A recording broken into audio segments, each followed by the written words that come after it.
What's going on, folks, and welcome back to Beans to Greens. Today is Season 1, Episode 12 of our Seed to Smoke series, where we're growing the Trainwrecks. Wanted to give you all a last look before we flip these gals into flower. Also got a couple other chores on the list today of things to do. One of them is going to be top dressing the girls as well. So I want to bring you all through that process and show you kind of how I do it. But before we hop into that, make sure you comment below. Let me know what y'all have growing on inside your gardens. I always love to know. Also, make sure you hit that like button, hit that subscribe button, and get set up for notifications so you don't miss any new content. So let me go grab all my amendments. All right, folks, so I'm back here with all my amendments, and I'll show you just kind of how I end up top dressing my plants. I like to mix everything into a bowl and mix it all together just to get it all incorporated, and then I like to spread it out onto the top of my plants. I just feel like it covers it a little bit more evenly. You absolutely don't have to do that. This is just an extra step that I do. So we're going to start off with 2 cups of earthworm castings, and any brand will do. Earthworm castings are really good because they'll add some biology to the soil, and also just a couple of micronutrients, and along with a little bit of nitrogen as well too. So get this out of our way. We'll start off with 2 cups of that. I'm going with just 1 cup of rose and flower mix, and the reason I'm going with that is we're putting the plants into flower. They're not going to need as much nitrogen, so I'm going with a mix that is a little bit heavier in phosphorus and also potassium, because that's what the plants are going to need in order to create those buds and get them to swell up really well. So this, we're just going with 1 cup. Add that in there. Now we're good with the rose and flower. Now a couple other things I like to add, and this is just up to me. Next thing is going to be azomite, and basically what this is it's just rock dust. And it's been a little while since these pots with the soil have had any type of minerals added to them. So I just am going to put a 1/2 cup of the azomite in there as well. Again, that's going to add, calcium, and then it's going to add a bunch of minerals into the soil. So just a couple more things I'm going to add. One is going to be eggshells. Now, these are eggshells that we've harvested ourselves from organically grown chickens, organic eggshells. And what I'm going to do is I'm going to go about 1/4 cup on the eggshell here. And this is just going to add calcium to the soil. Calcium is definitely important for the plants. And then another form of calcium, I'm going to be using just gypsum.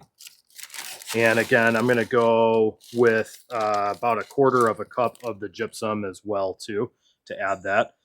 The thing that I like to do is I like to get calcium from multiple sources, and I feel like it just is a better product getting sourced from different materials. The last thing I'm going to add here, this is germinated roasted barley, and I'm also a brewer, so I had this just laying around. One thing that Build Soil and Clackamas Coots recommends is a sprouted seed tea, and the idea behind the sprouted seed tea is it's any seed that sprouts and germinates. What that does is when that seed does that, it goes through this process where it starts creating a bunch of enzymes, and those enzymes end up helping break down the materials in the soil, all your amendments. So it just kind of acts as an accelerator. And then also just the hulls of the actual seeds will add a little bit of brown material to the mix, as well as it'll add silica as well. So what I did is I took 1 cup of the roasted barley. And then what I ended up doing is I just put it in a blender and blended it up into a fine powder. So I'm just going to go ahead and add that onto the top here. Normally, just an FYI for safety purposes, you want to do this when you have a mask on. I'm trying not to do that just because I want the audio good for you guys. Otherwise, typically I will have a mask on when I'm doing this stuff, especially if I'm working with something real nasty like diatomaceous earth. It's really, really bad for your lungs. So like I said, I just had the idea with the kind of that sprouted seed tea of, hey, I'm a brewer. I got some roasted barley laying around, so I don't have to buy any material. I have tons of it laying around. And so I figured I would just incorporate that into the mix as well. So what I'm going to do now is I'm just going to mix all of this up. I'm breaking up the big clumps of earthworm castings. That's just, part of the game with earthworm castings is they love to clump up. So I'm just going to go ahead and mix all this. I feel like the earthworm castings also, with all of the beneficial, bacterias and microorganisms and everything like that, I feel like since mixing it with the amendments, I feel like the amendments are better coated with all of this biology, and that will also, help it break it down a little bit as well. Not sure if that's actually the case, but it's just in practice that I like to do. It only adds a couple minutes to the step of actually doing a top dressing, and so that's why I like to do it. I figure it's well worth my couple minutes of time. So now that this is all really well incorporated, what we'll do is we're going to go ahead and put this on top of the soil. So I'll take you guys into the tent and I'll show you what that looks like. What we'll also be doing is we're going to put a layer of compost on top of it to help it break down, keep this all nice and moist so it breaks down a little bit faster, has that biology in there really well. And then what we're going to do is I like to take a bunch of old leaves that I take from harvesting plants and, defoliate right before harvesting. And I'll take all those leaves and I'll put that on top of the mulch or the compost, I should say, and it will act as a mulch layer. So why don't I grab all that stuff and I'll run you through that as well. All right, folks, so I just wanted to show you what I end up doing with my compost.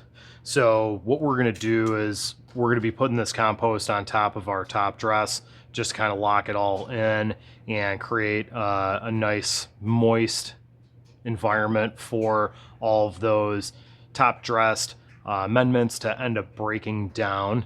And what we want to do is I'm going to take the crab and lobster compost from Coast of Maine, and I'm going to end up using about 6 cups. I found that creates a nice about ½ inch layer of compost on top of the soil.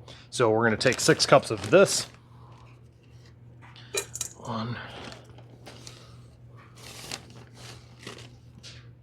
2, 3, 4, 5, and 6. And then one other thing that I do like to do with my compost is I like to add a little bit of mustard seed meal to it.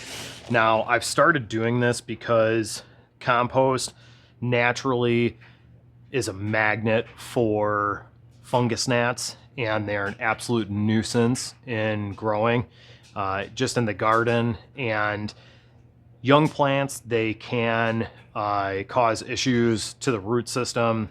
Plants like this that are mature, they're not going to really cause an issue with the root system as they burrow down into the soil. They feed on the organic material, and then they also lay eggs in the soil as well. And so what we're going to do is add a little bit of mustard seed meal to our compost, and what that's going to do is that's actually going to eliminate the fungus gnats, not only their larvae, but the fungus gnats and any eggs that may be in here as well. Now, the fungus gnats, I was just talking about how they're, how they can damage root systems, but the biggest issue of them in flower, in my opinion, is that as they're flying around the tent, you're creating these nice, beautiful buds that are extremely sticky because of all the trichomes, and they end up landing in it like a fly trap, which is gross. No one wants to be smoking fungus gnats. So we're going to go ahead and add the mustard seed meal to this. And what I like to do is I like to just add 4 tablespoons of this mustard seed meal. And what this is going to do is after it starts going to work, after you water it, you'll see that within a couple days, fungus gnats will be gone. And right now we're just trying to avoid them altogether completely. So we'll go ahead and mix this together, and you'll end up seeing after a couple of days with the mustard seed meal, it'll actually create a nice layer of mycelium across the top of, whatever it's on, essentially. And what that's going to do is it's essentially going to biofumigate the fungus gnats and their larvae, and again, all their eggs and everything as well too. So it ends up working out really, really well. But we're going to go ahead and just mix this up. And then what we'll do is we'll create that top layer on top of the soil with this. And then what we'll do after that is we're going to then add a layer of dead leaves as just a layer of mulch, just to try and keep everything nice and moist as everything is trying to break down. And then what'll end up happening is all of those amendments, as they break down by the biology in the soil, it will become plant available nutrients for the plants. So the roots will be able to start uptaking that along with the waterings and everything like that. So let's hop in the tent and I'll show you what that looks like. All right, folks. So back in the flower tent here, just wanted to show you how I top dress. I already took care of this plant here, so we're just going to be focusing on this one. We've got our mixture of all of our amendments right here, and then all I'm going to do is I'm just going to put it on top of the soil here. And I like to try and just kind of spread this out as evenly as possible for right now. And then we'll move it around with our hands after it's all in here. So no need to worry about getting it perfect or anything like that.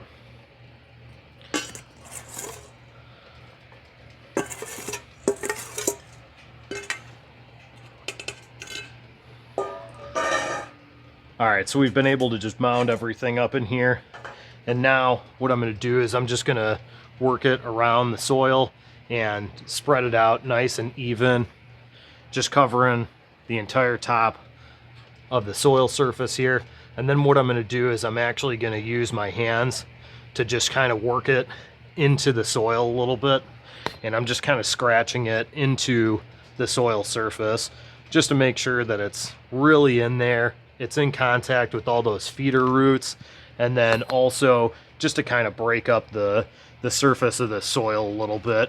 Over time, it ends up, getting kind of clumped up, and it ends up getting a little bit hard just from, having amendments on top of it. And also more so, just having, watering it every single day, all that water just kind of beaten down on the top of the soil surface. It ends up, it just kind of compacts it. So we're just going to really scratch this in really nicely here. Work it into the top of the soil. Now this would be kind of considered like a low till method, if you will, just because you're not tilling the soil 100%, but you are just kind of working it gently into the surface of the soil. And again, we just want to make sure that our feeder roots are in good contact with all these amendments that we ended up just putting in. So now it looks real nice like that. So now what we'll do is we're going to come in and we'll put our compost on top of this. All right, folks. So as you can see, I've already put the compost on top of the soil here. And then what I'm going to do is I'm literally just going to kind of even it out. And again, what we're trying to achieve here is just so we're able to have a nice little layer above the on top of the dry amendments that we just top dressed with. And again, this is going to help just break those amendments down. It's going to help keep that top dressing nice and moist, and it's going to allow all of those beneficial bacteria and microbes to get to work and stay in a nice, perfect little environment. If you see some leaves that are at risk of touching the soil, I like to pull those off as well. And then what we're going to do is I'm going to now take all of my dead leaves, like I had just mentioned, and I'm going to put them on top of the soil to act as a mulch layer. This I like to go pretty hefty on. A nice thick mulch layer on top will help keep the soil nice and moist. And after all, that's what it's there for, is to help block dry down from happening on top of that soil.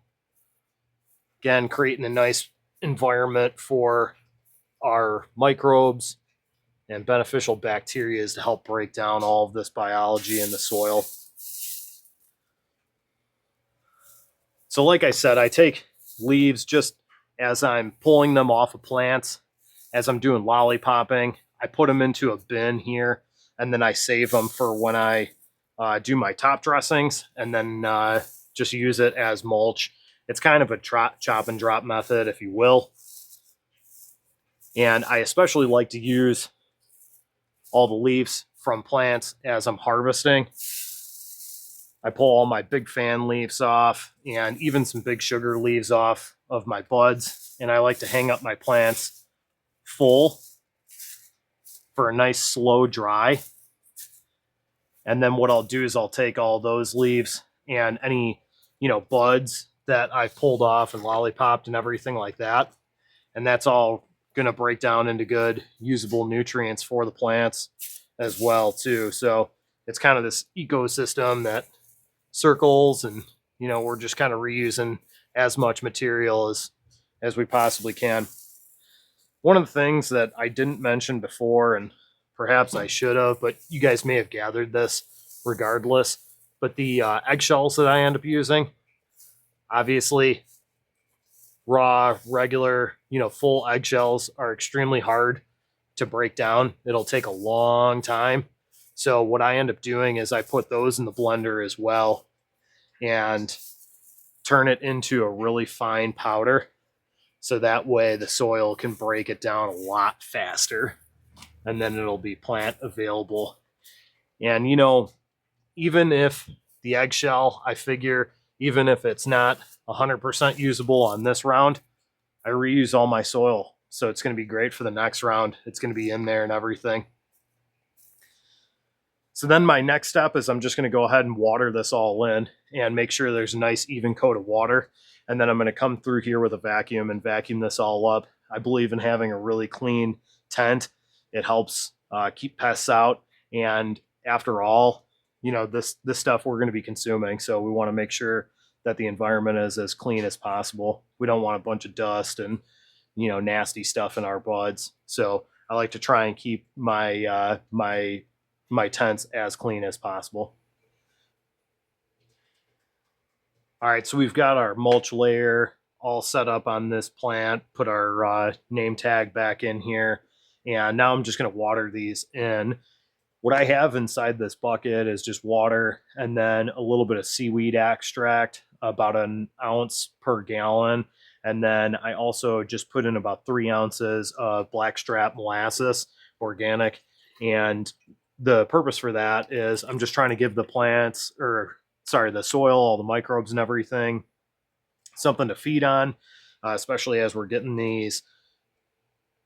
this top dress reestablished and everything. So I like to just, come in here and do a nice even watering on top of the soil here. And so that way this all gets in contact with all of that compost and all of the dry amendments that we ended up putting in here. And what that's going to do also is it'll take all this whole mulch layer and it's going to kind of compress it down a little bit, because right now it is a little bit fluffed up. After all, it is a bunch of leaves and things like that. And throughout this entire process, I have been just giving the plants once a week. I will give them a mixture of a little bit of seaweed extract, like I just mentioned, and again, a little bit of blackstrap molasses, or I will give them a little bit of the organic coconut powder, mixed in with water as well. It's a nice simple sugar just to keep the microbes alive and nice and happy. The plants have been taking about 2 of these watering cans each day, and these hold about 3/4 of a gallon, and they'll take about 2 to 3 of these a day. So just to kind of give you an idea of what they're drinking a day, they're sitting there between probably 1.5 to 2.25 gallons every day, and they seem to be really happy with that, and they've been performing really, really well. So go ahead and fill this one more time just to feed this plant, or water it, I should say. And the seaweed extract is really good for both the plant, as it is a plant available, it's water soluble and everything, but also the carbohydrates from the seaweed extract will also act as a food for the microbes in the soil as well too. So that's also a good reason to have it in there. So that's what these gals look like right now. And why don't I grab that camera and I'll show you the entire canopy. All right, folks, so here is the canopy. We got bud or node sites throughout each one of these squares, just as promised. Plants are looking really healthy. They're a nice deep green, no signs of deficiencies right now. And if you look, we've got a really nice even canopy as well. So everything's looking great. I did want to touch base with you that my light is dimmed down to 80% right now. And when I transferred the plants into this tent initially and had them vegetatively growing, I had it dimmed down to 60%. And there's also a button to change from a vegetative light spectrum to a flower light spectrum. And I've had it on vegetative the entire time, with the exception of this past week. I kept it at 60%, but did put it into a flower spectrum just to kind of get these plants prepared for flower. And then I ended up bumping it up to 80% when I did put these plants into flower. So just wanted to give you guys a quick update on that as well. But again, this canopy is looking really, really nice. We're going to be in the stretch phase.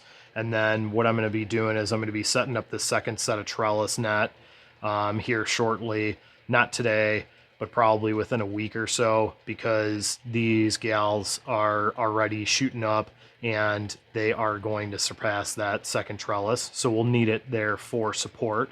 That's really what the second layer of trellis is for, is just so you could support the buds and everything like that as they're growing. So everything's looking really good inside this tent right now. All right, folks, so that's it for today's episode, season 1, episode 12 of our Seed to Smoke series, where we're growing the Trainwrecks. These gals are officially on a 12-12 light cycle, meaning they are officially in flower. Make sure you end up hitting that like button, make sure you subscribe, and make sure you are set up for notifications so you don't miss any new content as we watch these gals fill up this tent with beautiful flowers. Until next time, let's keep growing together.